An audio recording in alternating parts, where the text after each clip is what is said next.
ci la lutte démocratique pour le Sénégal tey nag dama woote une déclaration importante mais balaa may dugg ci déclaration bi li may njëkk a def mooy remercier de vive voix le président Bougane Gueye Dany gërëm ko sant ko parce que ay moment difficile ànd nañ liggéey bu am solo xeexal sunu réew xeexal la démocratie gërëm waa gëm sa bopp yépp sant leen équipe yépp maa ngi leen di gërëm parce que liggéey nañ aussi avec des moments difficiles liggéey nañ pour sunu réew li may tàmbalee nag mooy ànd boo gis rek dafa am fu muy yem mais nag bu fa yem aussi na rafet man loolu laa gëm parce que ñun ñooy nekkaat ci sunu Sénégal war fi dund décision bi ma jël dafa doon décision boo xam ne su may kilifa parce que wax na ko moom mooy coordinateur mouvement bu am doole bi nga xam ne yor nañ ko ay ati at di def social bu doy waar ci parcelle commune yi ñu wër ak ci biir réew mi Europe di ngeen dégg tout à l'heure coordinateur u Paris coordinateur u Finlande coordinateur u Italie ñoom ñëpp dinañ dugg wax kilifa yëpp taxaw nañ jël décision ma porté ko parce que man maay président mouvement bi décision bi du dara lu dul mooy à partir d'aujourd'hui Gueye l'original quitté na mouvement gëm sa bopp à partir d'aujourd'hui Gueye l'original se décharge de toutes ses fonctions du mouvement gëm sa bopp parce que nag yaakaar naa ne xeexu suñu réew bi ñëpp gis nañ ci taxawaay bi ma bokk comité exécutif bu F24 toogal fa gëm sa bopp di liggéey bu metti nekk le président de la commission organisation mobilisation massification et implantation F24 ci réew mi yépp jóge fa front bi bu mu amee front pour la défense ma nekkaat même fonction yi di organiser toutes ces manifestations dans ce pays ñëpp gis nañ ne tey xeex bi ñu doon xeex metti woon na ba boo doon dem plateau sax say mbokk say waajur dañ naan la li ngay wax xool et cetera ba ñëpp ragaloon nañ ne soo génnee sax ñu jàpp la mais teewul lépp dañ ko braver xeex yaakaar naa nag soo nekkee njiit bu décision jotee quand le peuple appelle après avoir combattu farouchement ce régime il faut prendre la décision attendue par tous les Sénégalais quand le peuple appelle il faut assumer ses responsabilités te je crois que loolu moo indi coow li ba nga xam ne fa ma nekkoon parce que man dëgg rek bu dëgg weesoo nag ku nekk delluwaat ca la nga nekk kon jàpp nañ ne Gueye l'original delluwaat na ca mouvement masuma fa jógee parce que gis ngeen ne lépp ñoo naa continuer nos actions mais inscrire ko ci programme yi gëm sa bopp nous on va continuer nos actions ci lu gaaw di ngeen gis ay actions sociales yu ñuy dérouler ci communes yi chaque année ñu def ko muy consultation ophtalmologique yi avec plusieurs consultations avec Paris vers yoo xam ne jóge na ba Paris on va le faire encore et continuer le travail à travers le pays et à travers les parcelles et les communes environnantes maa ngi leen di gërëm di leen sant ma dolli ko ci rek parce que génération originale la woon mais léegi dafay nekk génération originale et citoyenne muy gos parce que li ñu liggéey ci biir réew mi dañ fas yéene capitaliser ko dafay nekk génération originale et citoyenne parce que ñëpp xam nañ ne ci génération originale ñii ñu nga bitim réew ci diaspora fi am fa doole te ñoom ñëpp yàgg nañu taxaw di liggéeyal seen réew loolu laa bëggoon préciser di gërëm waa génération originale parce que nag lu mu metti dañuy taxaw te yàgg nañu xam nga loo def 12 ans di ko liggéey xàddiwuñu gore lool sant leen gërëm leen du ay poste moo ñu yëkkati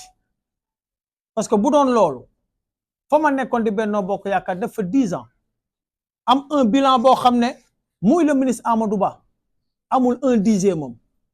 muy maire bi fi nekk jóge fi avec les budgets amul 1/10 moom nga xam ne kooku li ko yitteel mooy jàppale askanam parce que nag li ma dugal ci politique mosuma politique ma waxaat ko suma waajur bu jigéen moo gis koñ bu xumbu lool ci wàllu politique ma liggéey wàcc xari suma mat ñëw tëdd mu ne ma Mamadou jógal nga dugg ci politique ngir dimbali ñi nga dëkkal jógal nga dugg ci politique ngir dimbali sa communauté parce que man nga ko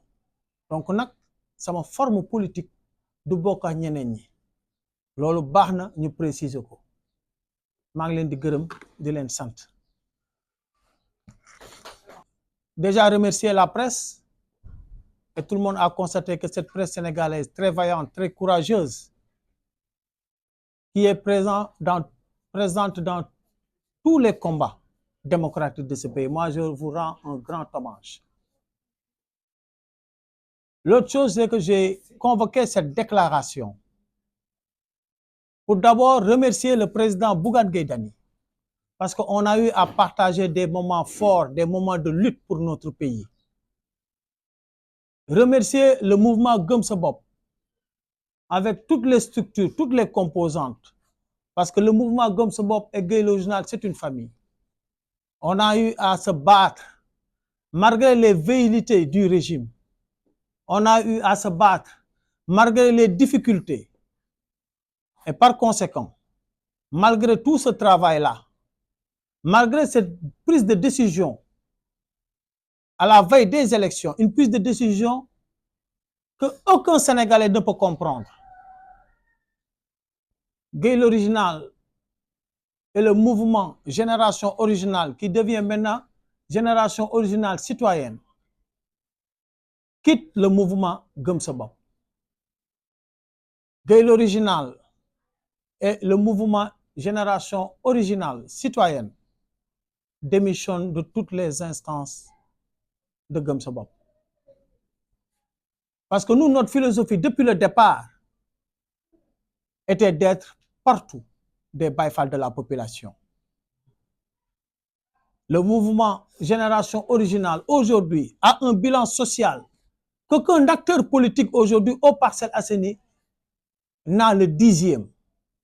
Quand je parle d'acteurs économiques, d'acteurs politiques, je pense au ministre Amadou Ba, malgré toutes ses fonctions. Je pense à l'ancien maire Moussa Sy, malgré ses mandats avec le budget municipal. Pourquoi notre ligne de conduite? Parce que je n'ai jamais fait la politique. Et c'est ma maman qui m'a demandé d'entrer en politique pour aider ma communauté. Donc, on ne peut pas avoir la même perception de la politique. Et malgré tout ça, je n'ai jamais occupé de poste politique, ni touché l'argent politique. C'est pourquoi je suis autonome là où je suis. Quand je ne vois plus clair, quand je ne me retrouve pas, je me retire. Et je me retire dans la dignité. Je me retire dans la décence. Remercier les membres du mouvement qui, depuis presque 12 ans, sont restés à mes côtés, sont restés fidèles. maa ngi leen di gërëm di leen sant. Je me retire de Gëm Sa Bopp pour continuer le travail qui, depuis 12 ans, on est en train de le faire aux Parcelles, dans les communes environnantes et un peu partout au Sénégal. La mission continue et va se densifier. Sous peu, nous allons organiser, comme chaque année on le fait, plus de 5, une campagne de consultation gratuite avec don de lunettes ophtalmologiques. Et chaque année, tout le monde sait que ces lunettes-là proviennent de la France. Di gërëm ñëpp, je remercie tout le monde. Le combat a été épique, héroïque, difficile, malgré les menaces du pouvoir. Et chaque fois, je me rappelle, ma famille m'alertait. Parce qu'à tout instant, je peux être cueilli par la gendarmerie ou la police. Mais on a été vaillants. Étant membre du comité exécutif de 24 au nom de Gëm Sa Bopp, étant le président de la commission d'organiser toutes les manifestations, c'est Gueye l'Original qui les a organisées. Président du pôle mobilisation, massification, implantation de F24 qu'on a implanté dans tous les départements. Étant aussi le président de la commission d'organisation du front de la résistance FIPO, j'ai mené le combat pour le Sénégal. Par conséquent, je suis fier d'être sénégalais et je salue l'attitude des Sénégalais lors de ces élections. Je crois qu'aujourd'hui, la mission continue. Nous allons continuer tout ce qu'on faisait au niveau, parce qu'on ne l'a jamais arrêté, du mouvement Génération Originale Citoyenne. Capitaliser tout ce qu'on a fait à l'intérieur du pays et être en alerte pour pouvoir servir et non se servir de notre cher Sénégal. Merci beaucoup. yaa ngi en direct ñëpp ngi lay déglu Sénégal gépp ngi lay déglu. waaw maa ngi nuyu suñu mbokku journaliste yi. ñu ngi lay fay. nuyu Génération Originale Citoyenne. nuyu waa Parcelles jigéen ñu baax yi topp Mamadou Gueye original. nuyu des instructions aux Parcelles pour le 24 ñu voter la coalition Diomaye 2024 fu ñu jëm mooy dañuy dem si coalition Diomaye 2024 te ordre boobu leen la jox te à partir de cela si la ñuy liggéey si la ñuy continuer di dem loolu la amoon di si wax ma bàyyi ñeen intervenir. dañu gën a yaatalaat dans d'autres circonstances. Merci beaucoup. dañu gën a yaatal suñu yoon. Merci grand Youssou, coordinateur Génération Originale Citoyenne ci niveau France nekk Lyon ñu ngi lay gërëm di la sant. ñu jël le coordinateur dinañ ko dégg Makumba Ndiaye moom moo ñu toggal Finlande. Merci. géré fa Génération Originale Citoyenne donc maa ngi lay bàyyi nga wax a Sénégal wax a journaliste yi. ni ma la ko waxee woon rek sàkkoon noonu yàlla def na moom mën a wax suma xalaat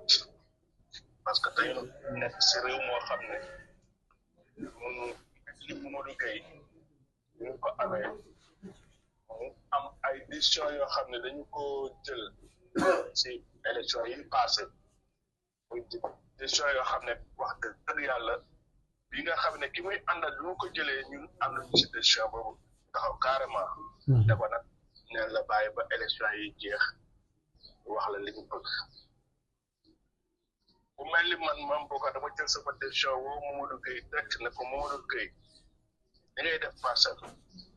ak ni nga taqee jeunesse bi ak ni la jeunesse bi bëggee fi jeunesse bi ànd ba nga war a ànd heureusement ànd nga fa parce que nag wane nga ne carrément bi vote jotee bu voté nga fi jeunesse bi bëggoon nga dem voté fa mais li gën a marqué si Mamadou Gueye ñu wax ko mooy Mamadou Gueye mos ñu ànd ak moom mu jël décision boo xam ne si waxtaan ak ay nit si waxtaan ak ku mel ni Fall ñëpp moomu toog si waxtaan ak man ak ñeneen ak ñeneen ak ñeneen lu muy defee dañ koy waxtaan kon décision tey bii ngeen gis Mamadou Gueye jël ko am personne ñuy àndal ñoo toog waxtaane li nga xam ne moo rafet ñu waxee ko noonu ñu defee ko noonu te ko carrément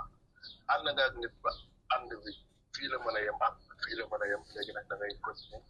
li nga xam ne moom nga doon def ci mouvement gëm sa bopp nga changé tur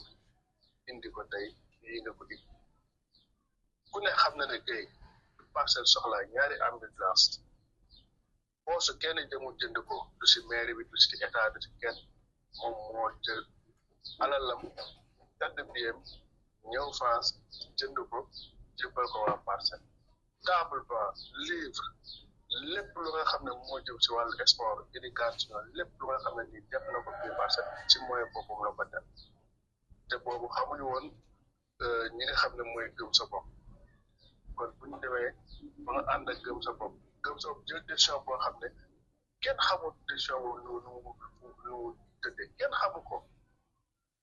kon dañu bëgg si côté population lan la soxla def na ko bi mu jël tey ñu koy rafet bu baax te wax na la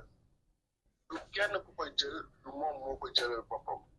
gars yi dañoo toog waxtaan na ko da ngay génn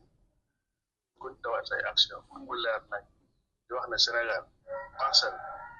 à part d'aujourd'hui mu Mamadou Gueye